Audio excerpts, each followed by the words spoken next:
Iawn, Slifars. Neu chydig bach o waith gonast heddiw man change, fel international courier. Bwysig cadw'r olwynio masnach yn troi dri. O, dyma fo. Un o reps y cwmni, Vladislav. I was zo ciebie jebalo! Ei, si Vlad. O, cythral perig di hwn efo Stanley Knife. Right then, off we go. Welwn i chi nôl yng Nghymru fach mewn tua 15 awr.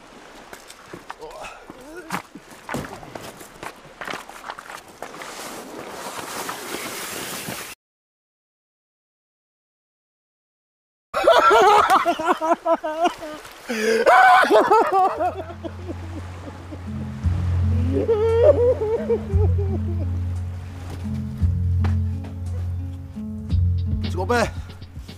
Ti'n dysgu fath newydd bob dydd. Na i byth drystio rysian mewn vest i gofio'r GPS eto. Lwcus mae fi'n seryddwr shit hot. Mae'r ser yn amazing. Os yna neb yn cymryd dim sylw yn nhw. Achos llygredd gola, di bobl mewn trefi neu dinasodd ddim yn gweld y seri mwy. Ac yn y wlad, wel. Wyt ti rioed i gweld josgyn yn edrych trwy telesgop? Wyt ti bollocks. Os nad iawn cachu neu llyncu diesel, dyn nhw'n isio gwybod. Da chi gyd i gweld y sosban fawr, do? Neu Ursa Major. Os newch chi ddilyn ochr y sosban mewn lein sydd, a seren fwyaf disglair ydwch chi ar ei thraws, ydy Polaris, neu seren y gogledd. Sydd yn pwyntio, ti ar gogledd, obviously. Mae'r ser eraill gyd yn cylch droi o gwmpas Polaris, sydd jyst yn istan anllonydd drwy nos yn neud fuck all fel Rhodri Owen yn ystod penod o heno. Ydych chi'n gwybod pam, ta? Na, dach, obviously. Fatha sgiwar yn mynd trwy kebab, mae Polaris reit yng nghanol merry-go-round y blaned. Mae gen y ser eraill safle daearyddol fyd, a mae newid bob eiliad fel mae'r byd yn troi. Dyna pam mae'n bwysig chi gadw un o hein ar eich cwch. Nautical Almanac.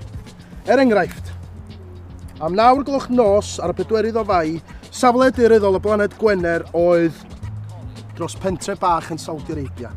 Fydra hyd yn oed roed enw'r stryd i chi.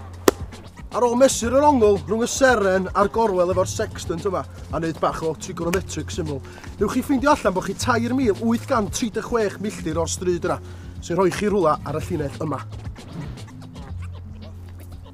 You Dan? Yeah, but everyone calls me Dees. Dees drwg. I don't care, mate. Hey there, do you mind if I count it, Sliver? I'm sure it's all there. Cestiwn, ia. Ia, dwi'n gwybod. Dri glwach chi wan yn gwehyru fewn i'ch ffons. Be di pwynt gallu lleoli'ch safle ar hyd cylch anfer sydd dros 8,000 o filltirodd ar draws? Well, chill out. Os newch chi ail-wneud y broses gan ddefnyddio 2 seren wahanol, fedrwch chi drionglu'ch lleoliad. A lle bynnag mae'r cylchodd yn cyfarfod, wel dyna fydd eich safle chi. Capish? Right, taxi!